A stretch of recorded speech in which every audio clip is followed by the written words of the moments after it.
大家好，我是小新。今天我想跟大家分享一些有趣的日本文化和次文化。在这个美食、动漫、科技和传统相结合的国度，日本人民拥有着独特的生活方式和价值观，也形成了许多我们在其他地方看不到的文化现象。首先，日本人对于情色方面非常开放，也毫不避讳地展现男子好色的本性。这在一个非常压抑及重视礼仪的国家显得非常突兀，但是偏偏日本情色产业却发展得非常蓬勃。日本的情色文化和产业在全球范围内都有一定的影响力。这种文化和产业主要包括成人影片、成人漫画、成人游戏等方面。日本的成人影片产业也非常发达，这些影片在日本被称为 AV Adult Video。虽然这种产业在日本是合法的，但它也受到了一些争议。然而，一些知名的日本 AV 演员成为了国际知名的明星。此外，日本的成人游戏也是该产业的重要组成部分。这些游戏通常包含许多暴力、色情等内容，但它们也包括一些恋爱题材和养成类游戏。日本的成人游戏不仅在国内受到欢迎，也在国际上拥有一定的市场份额。总的来说，日本的情色文化和产业虽然受到争议，但也在一定程度上反映了社会和文化的特点。再来，日本的吉祥物文化。在日本，吉祥物不仅仅是为了商业宣传而存在的，它们在日本文化中占据了重要地位。日本人会把吉祥物带到各个领域，包括运动、政治、商业和文化活动中，而其中最著名的就是日本的铁路吉祥物。日本铁路公司的吉祥物可爱程度和种类之多，不仅赢得了孩子们的喜爱，也成为了游客们必拍的旅游照片。有些吉祥物甚至会有专门的漫画和动画，这在其他国家是很少见的。接下来是日本的次文化，其中之一是暴走族文化 Bosozoku。 这是一种日本青少年亚文化，通常被认为是野蛮和不良。他们通常骑着摩托车，穿着带有暴力和色情主题的装备和服装，以示对社会的反叛。还有日本上班族下班之后非常喜欢喝酒聚餐的聚餐文化 Nomikai， 但他们不是在一家店吃饱喝足，而是仅喝1-2杯就续摊，一整晚可能会续个7到8间店。其实有许多原因可以解释为什么日本人喜欢在不同的店家续摊。首先，日本人非常看重社交关系和团队合作。在酒摊中，人们可以透过不断更换场所和聚会对象，建立更多的人际关系，同时也能够增进现有的关系。此外，藉由更换场所，也能增加交流的话题和氛围。而且，中国人喝酒时通常都是自己喝，但在日本则完全不同。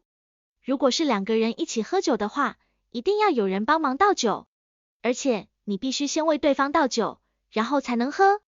这是一种奇怪的风俗，因为如果你喝酒的时候不尽兴，那么就不舒服了。但日本是一个非常讲究礼节的国家，他们认为应该先为对方倒酒，然后才能喝。其次，日本人也非常注重细节和品质，他们希望在不同的店家体验不同的菜色、饮品和氛围，并比较各家店家的差异，这样也可以满足他们的好奇心和探索精神。最后，续摊也可以让人们放松心情，远离日常工作和压力。在不同的场所聚餐，人们可以感受到不同的氛围和环境，并享受放松和解压的时刻。还有一个次文化是萝莉控。萝莉控是指喜欢幼女形象的人。在日本，有很多动漫和漫画作品都会有可爱的幼女形象，这些形象常常会被萝莉控所追捧。萝莉控通常会收集幼女相关的商品，比如娃娃、手机壳、杯子等等。他们甚至会在特定的场合穿着幼女服装，比如万圣节或动漫展等。再来是铁道迷，他们热爱铁路和火车，甚至可以为了看到某一种火车而跑遍全国各地。他们对火车的种类、编号、造型、设计等都非常着迷，还会自己设计火车模型。每年夏天，日本各地都会举办铁道迷之夜活动，让铁道迷们可以在夜间观赏到各种火车灯光秀。甚至还可以体验驾驶火车的感觉。在日本，黑道 Yakuza 是一个相当特殊的社会组织，是一种非法组织，通常涉及犯罪、赌博和暴力等活动。尽管黑道在日本被视为犯罪组织，但他们在日本社会中却拥有相当高的存在感，并且在某些情况下，甚至被认为是社会上的一个重要力量。而日本黑道的上班文化，则是指黑道成员在工作期间的行为和规范。黑道成员通常在组织中担任不同的职位，并且必须遵守一些严格的规则和规定。一些黑道组织要求成员每天上班时必须穿着正式的西装，并且按照正式的工作时间表进行工作，例如在办公室中开会或处理文件等。同时，黑道成员也必须遵守组织的纪律和条例，不得擅自离开工作岗位或做出不符合组织利益的决策。尽管日本黑道的上班文化看似与普通企业的上班文化相似，但实际上是一种非法的文化，并且存在许多危险和不稳定因素。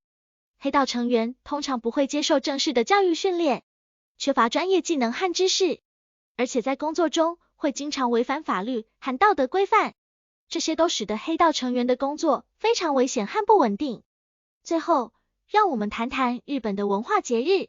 在日本，每年都有许多文化节日，这些节日庆祝日本的传统和现代文化，吸引了成千上万的游客和居民前来参加。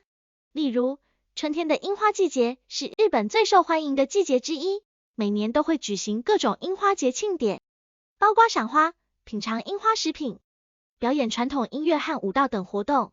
还有其他一些著名的文化节日，如夏季的祭典 Matsuri、秋季的月见祭 Tsukimi 和冬季的除夕 Omisoka 等。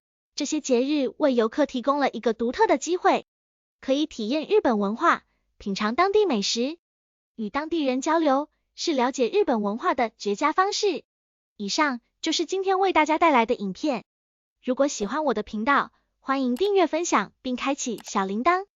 喜欢这支影片的话，记得帮我点个赞哦。我们下次见喽，拜拜。